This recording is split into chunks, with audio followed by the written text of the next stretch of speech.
Ladies and gentlemen, welcome back to the next session at AGL Profitability Hub, second edition.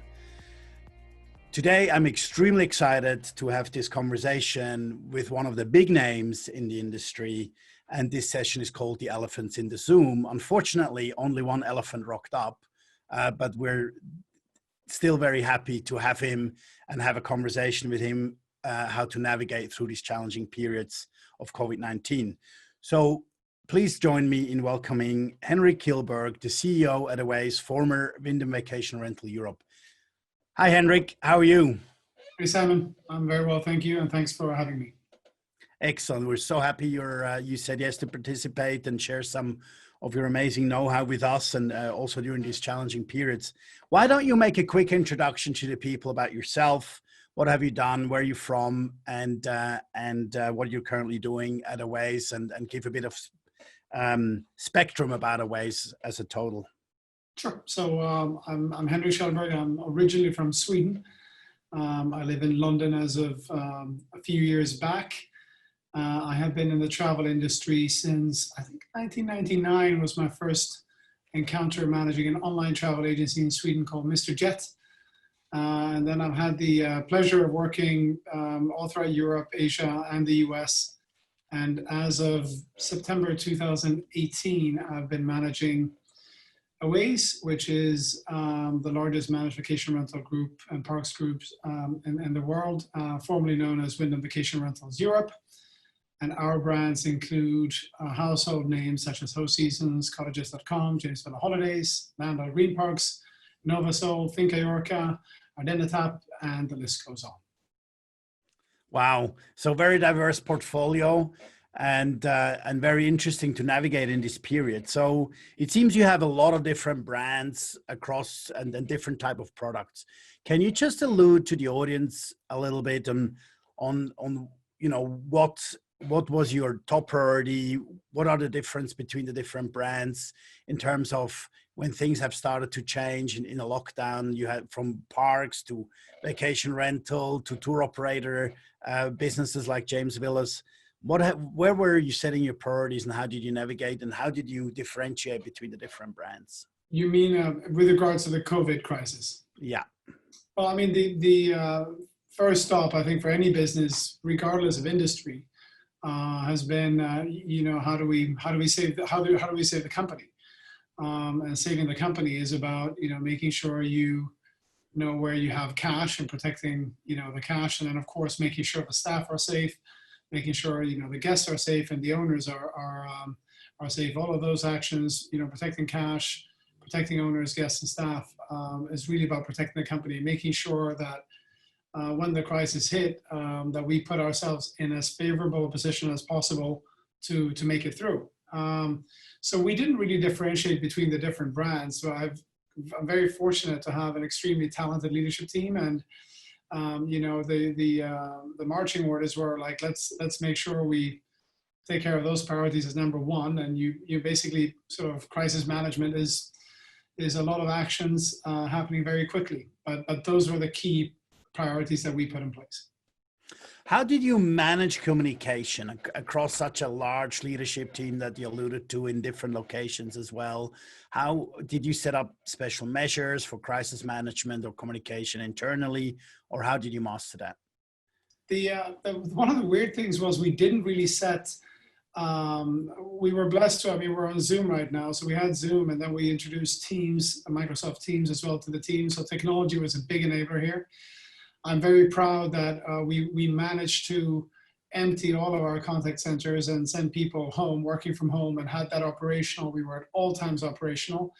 Again, making sure the staff were safe, because a contact center can be a really bad place should the virus hit. And then it was the first days or even week or two were very fluid. It was just one constantly on the phone and on Teams and almost nothing scheduled. Yet incredibly fluid and good communication happened despite that, or maybe because of that.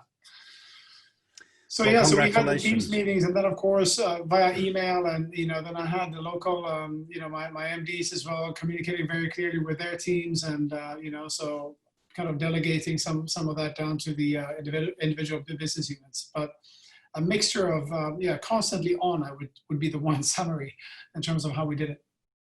What about further down? I mean, you obviously have amazing numbers of manpower within the markets and operation. Everybody sort of needs to be involved. You have people in different countries. I mean, you have pretty much people in every legal jurisdiction in Europe, from the UK to Scandinavia and then all the way down to the south.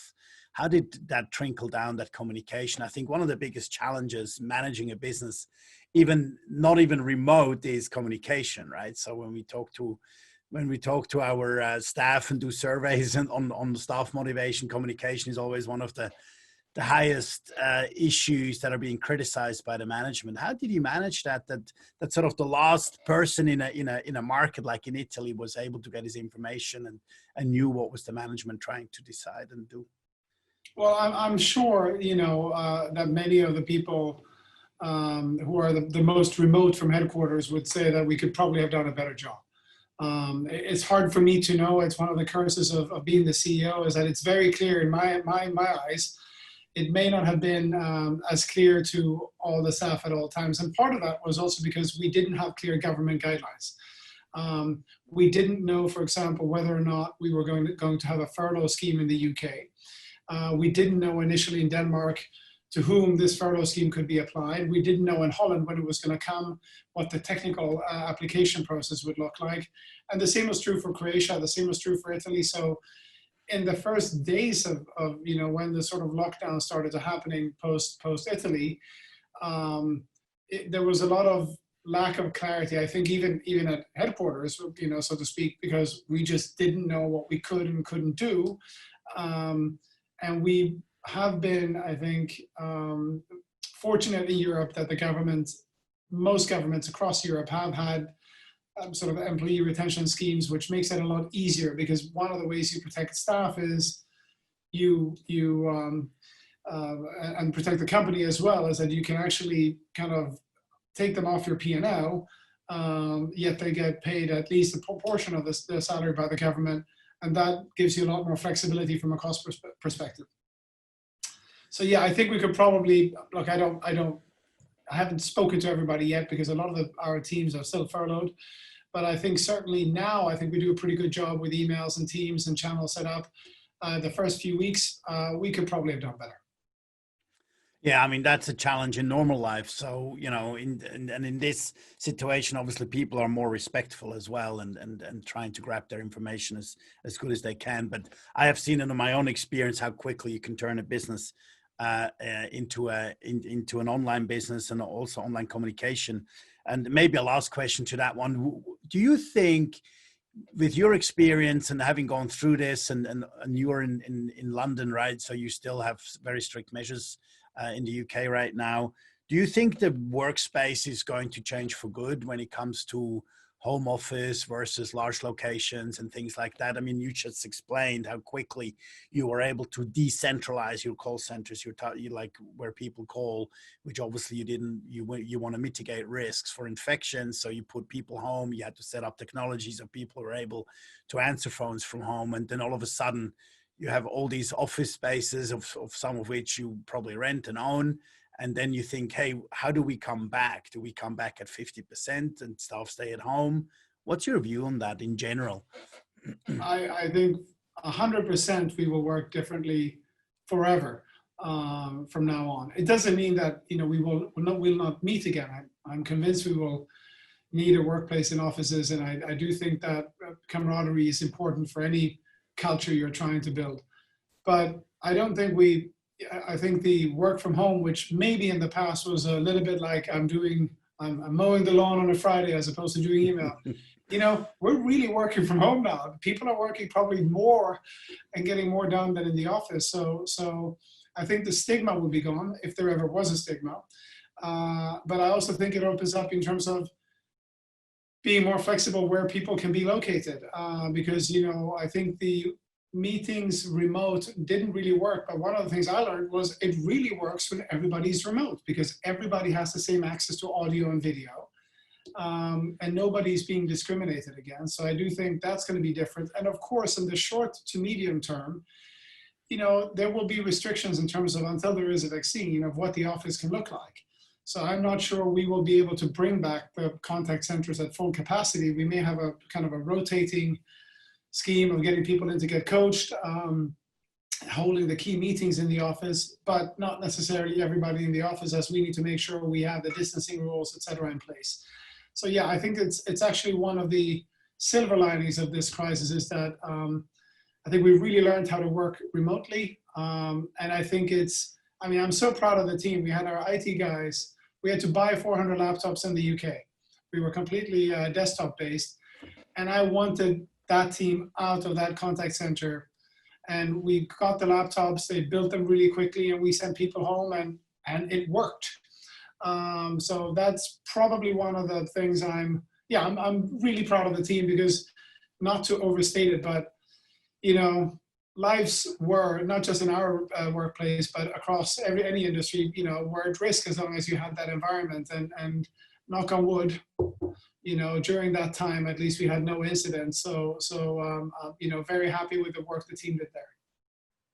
Excellent. Yeah, that's a remarkable effort and a great example in how quickly you can respond. And when you're forced, you have no choice, right? And then all of a sudden, as you said, things are going to look different forever. And I totally agree with you. I think that's something we need to think about running our property management businesses. What has it done to my business, and what is going to change for the future as well. Let us quickly move on from sort of the immediate measures that you have taken as a CEO of this great business. It's also not a big secret that Awaze is private equity backed, right? And so Platinum Equity has acquired you. And was it now a year and a half ago? 2 years, I think 2 years, yeah, 2 years. Is it already 2 years? See, that's how quickly time flies. When Platinum Equity closed that transaction. And, we have seen a lot of VC and private equity backed companies, and basically they have two choices. Either they drop the investment and use the cash to save some other portfolio companies, or not.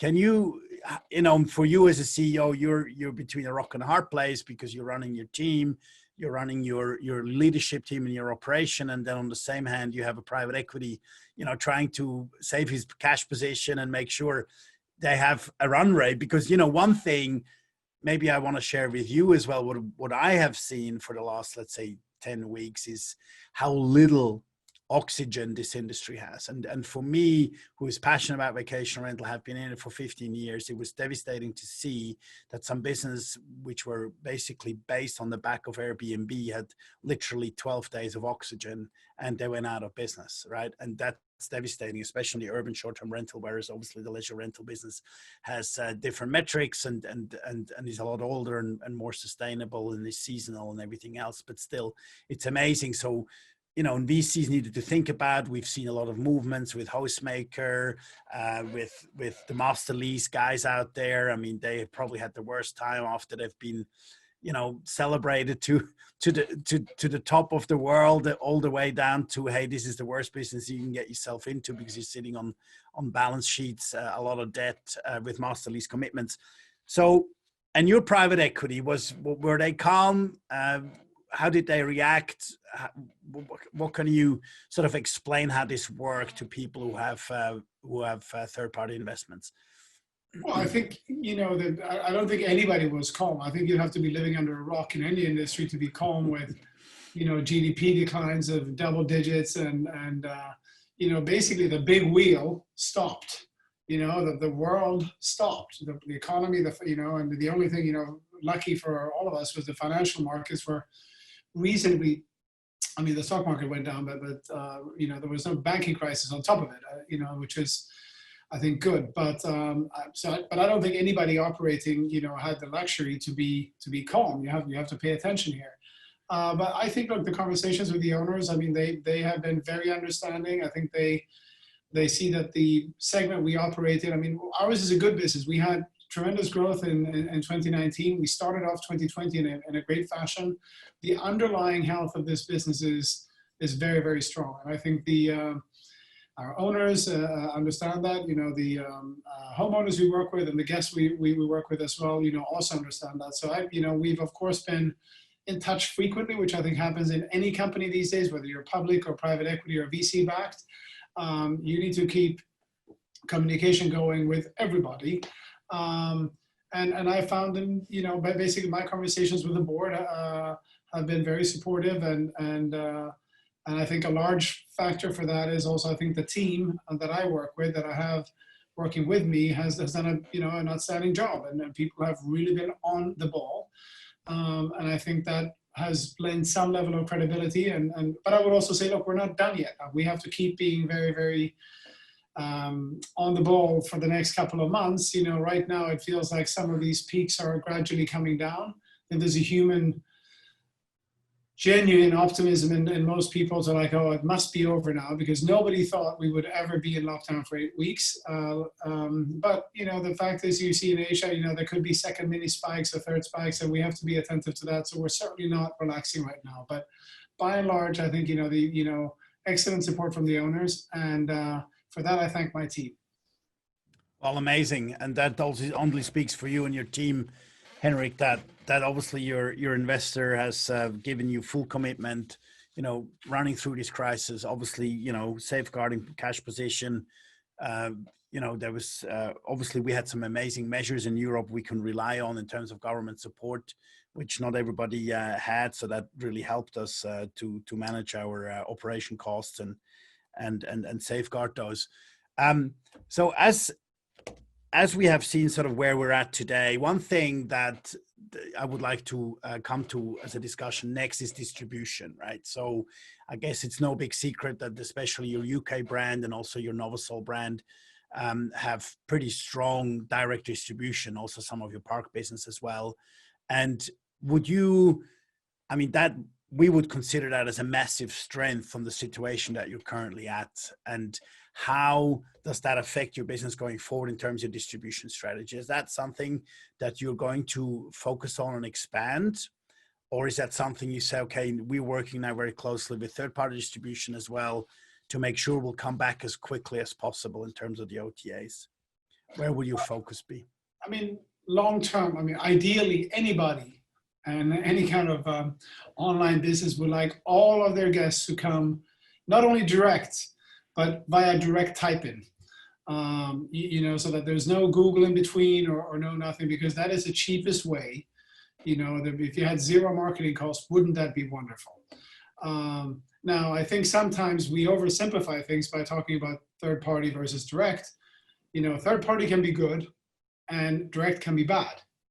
Right? Direct can be very, very expensive, and third-party can be, depending on how you do it, very cheap.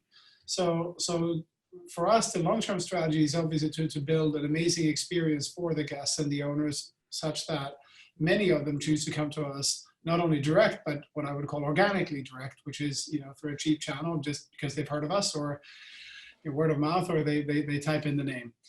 That won't change, and that's clearly the long-term strategy we are on.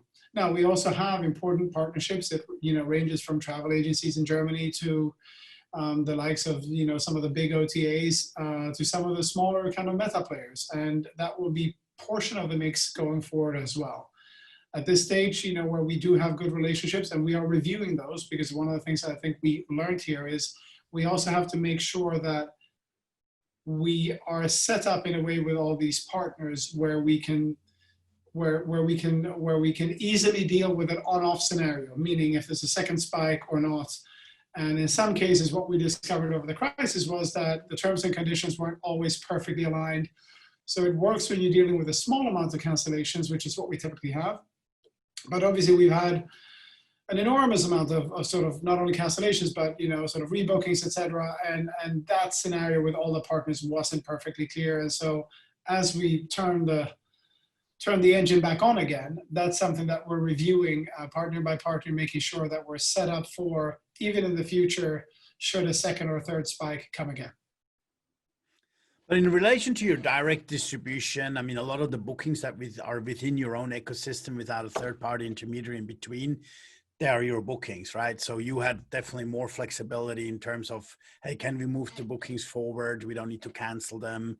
What did you do there, and how responsive was the guest to do that? So you monetarily, you don't actually lose that booking. That the more obviously direct bookings you have, and to your point, obviously, without anybody in between, also Google not, so very strong brands will be seen, if that is possible, to develop in the future as well. But a lot of people obviously talking about that.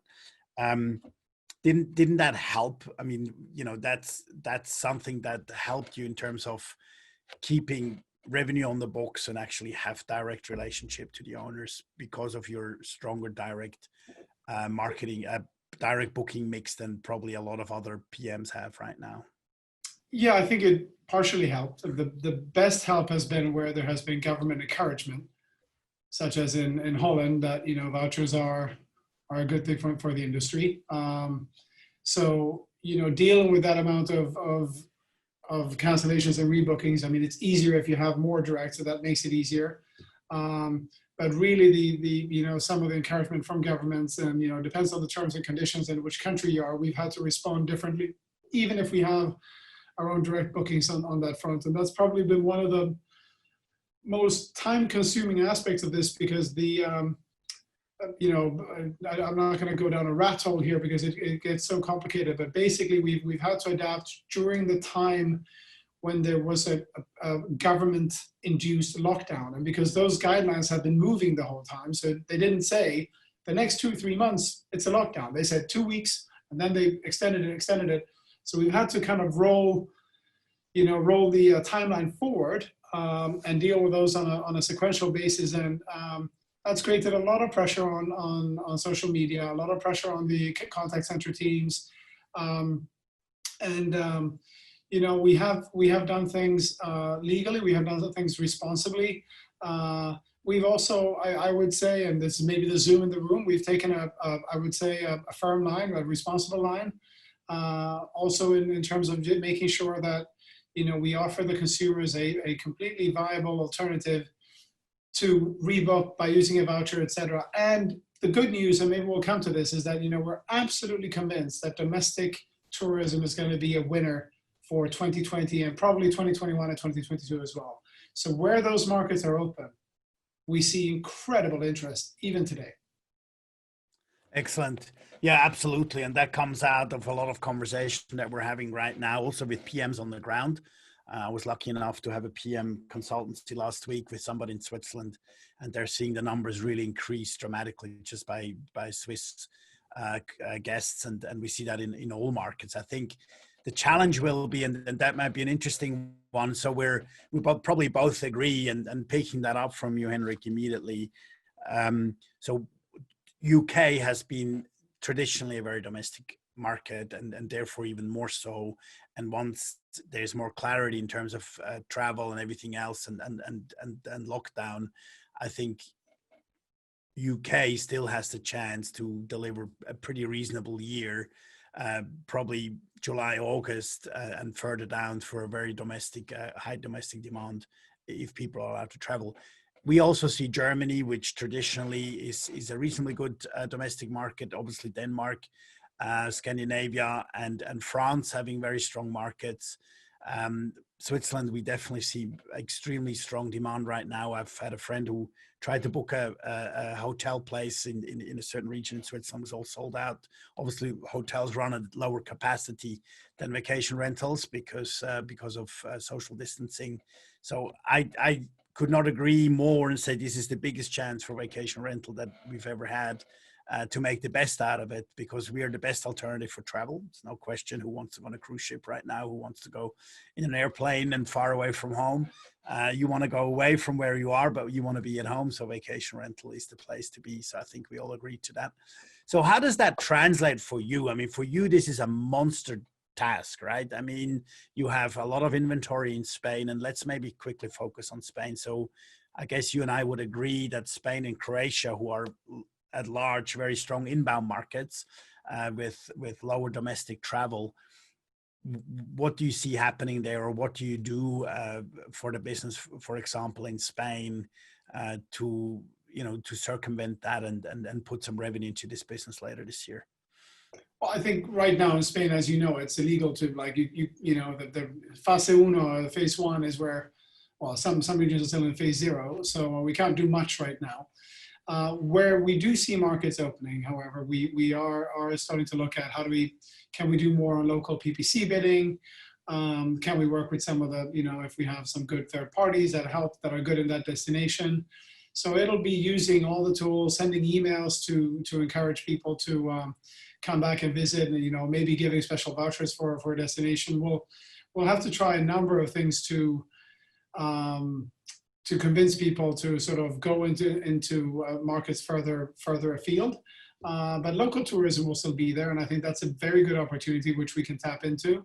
But yeah, I think the markets that are further away from the traditional markets where we've had strengths will be more affected in the short term, but then I think they're going to come back. I also think there's a number of things we can do marketing-wise, even in the short to medium term, to try to encourage bookings to come to those destinations.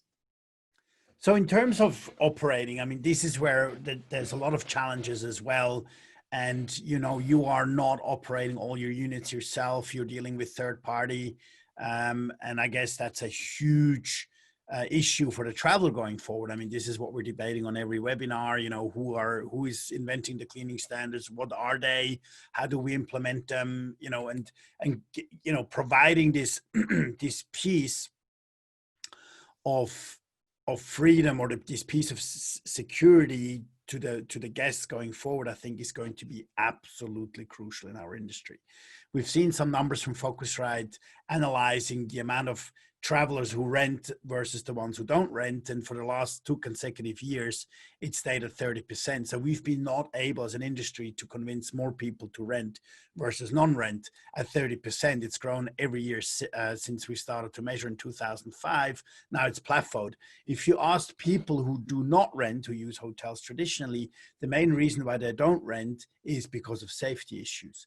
And the people who do rent at 30%, the reason why they rent is safety issues, because they like it. So it's totally contradictory. And I would love to hear your opinion in what we could do as an industry to put people at ease for travel and make vacation rental, the vertical for post-COVID and have a place to stay at.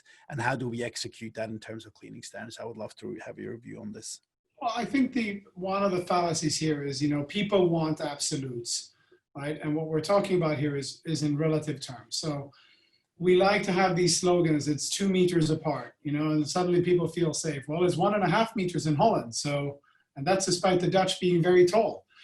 So how does that make sense? And the reality is, there's not one single measure, and I'll come to the cleaning question, which will make you safe or not safe. It's safer to be 10 meters apart than 2 meters apart. It's probably safer to clean the remote control in the cottage, every day than every second day. It's probably safer to have 48 hours in between guest stay than 24, but probably better to have 2 hours and open the window than not to do it at all. So I think what consumers over time and guests will start realizing is that there's many relative things that kind of combine, and that makes you safe.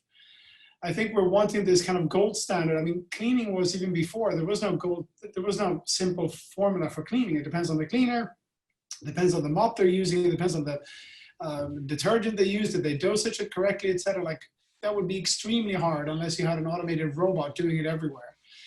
Even on the cruise ships, they found some of the viruses after like 24 days, allegedly, on the cruise ship after it had been deep cleaned twice. So who knows? So I think this idea of a panacea, that it will just be one solution, now we're all good to go, and here's the gold, you get a ribbon and you can put it on your website or on the house, forget it. I think there's going to be many measures which in combination makes the consumers feel safe. I'll give you, we're back with all our parks in Holland as of yesterday. So, a little bit different with parks, but still you go to your own bungalow, go to your own cottage.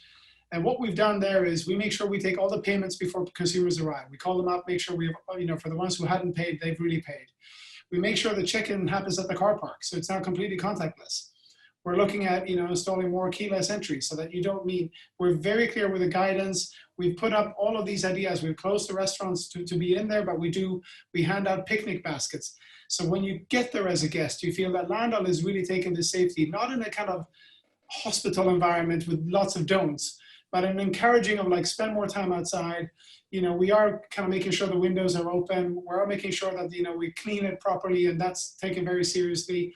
And I think those relative measures will decide, whether, as we do them, and we certainly see good feedback from the guests going to the land-owned green parks. And I think the same will apply to vacation rental. It's a number of measures put together that will make people feel safe. I don't think there's a one silver bullet like, okay, bingo, here we have it, and now it's done. It's 48 hours in between. I think that's just, it's not even scientifically proven that's right. So a combination of different measures, and the ones who do it responsibly, which I believe we do, will get the votes from the consumers' wallets, because they will feel like, yep, you guys are taking it. And in our case at Lando, for example, even when there are no restrictions in the pools, we may be imposing them because we want people to feel safe and that there's not too many people there. So, where there's no government regulation, the GMs have the authority to kind of create that, to make sure that this is an environment where the guests feel, yes, we're safe here, and Lando and all of Awaze takes health and safety very, very seriously. That's a great input. That means you're giving the authority to actually take it in your own hands. And above, obviously, legal regulations you need to oblige to anyway. And I think that's a fantastic way to handle it. Just watching time, and we could go on for a lot more time. There's lots of different topics Henrik and I could cover, maybe more in a bar than at a video call, but we do that at a later stage, Henrik. Probably pre-COVID, we could say, was a seller's market, right? So you had pretty large companies with quite a bit of money being out there, and I quickly want to talk sort of about the future in how you see the market evolving now.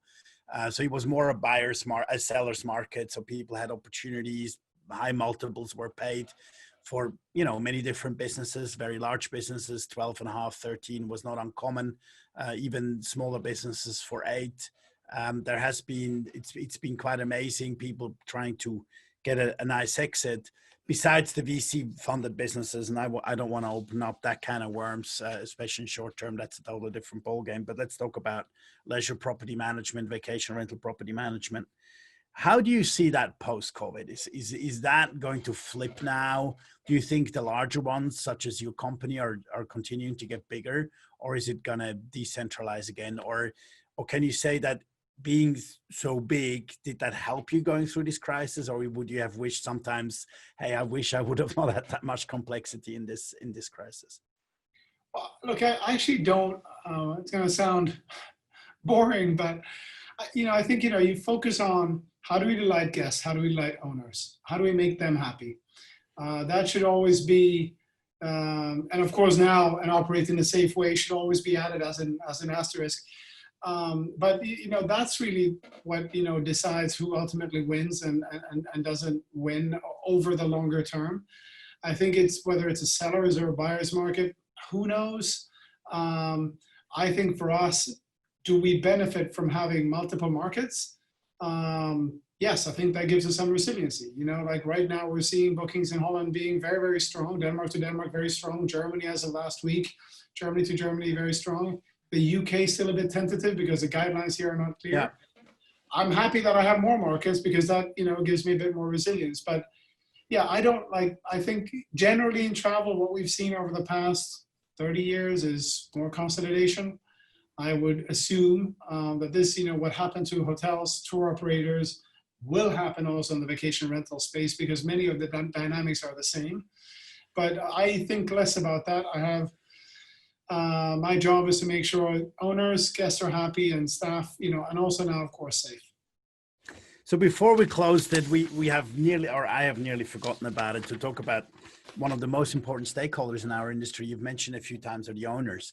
Can you tell us a little bit what you've experienced during the last 8 to 9 weeks in terms of owners behavior, and what focus do you set, if any different, at Awaze towards owners and owners relationship?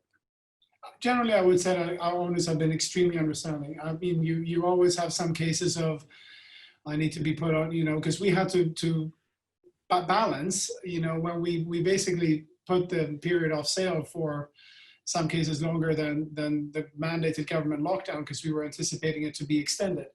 So our owners have, by and large, been extremely understanding, and I'm very grateful for that.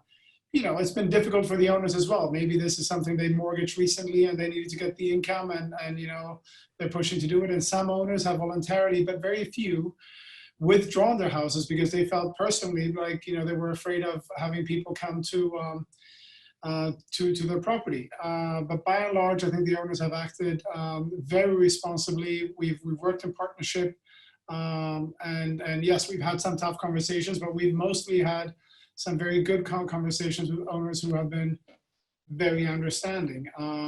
I think we are a bit lucky in that, look, we operate typically villas, people's second homes.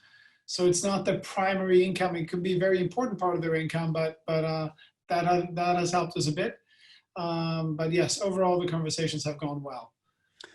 Has that, in terms of priority, has that increased now, ownership relationship management as a strategy going forward, or has it received the same attention? No, it's always been the sort of guests and owners are the two where we're in the middle, and they we need both in order to run this business. We've continued to recruit houses and looking actively at parks even during the crisis, and I think the reputation we have for operating seriously and in a safe way has been to our favor in this crisis. But yeah, that remains a super high priority for us, and we'll continue to do so in the next coming months and quarters as well. So finishing this off, if you had one advice to a small property manager who watched this conversation between you and me, what would that be going forward? Well, I think in terms of if you're looking at the company, I think you need to really go through making sure you protect the company, meaning protect the staff from a health perspective, and then also cash perspective, which is this could go on for a while. I think then it's really about like, hey, what can I do? And what we've been very successful with the owners and the guests as well is making sure we create the tools so that they can get more information via the website, so that you don't create an operational, a lot of this is like, how do you get communication out to staff, guests, and owners very quickly? We've built tools in record time to change your booking, issue a voucher, things that we didn't think we could do with very small teams in order to operate. So I think kind of putting the emphasis on great communication, a lot of which the guests will want to get via online tools, has been very important. Wonderful. Great closing. We need excellent communication to put everybody at ease and everybody knows what's going on. Henrik Kjellberg, CEO of Awaze, thank you so much for being with us today, and we're looking forward to seeing you soon again. Thanks, Henrik. Thank you.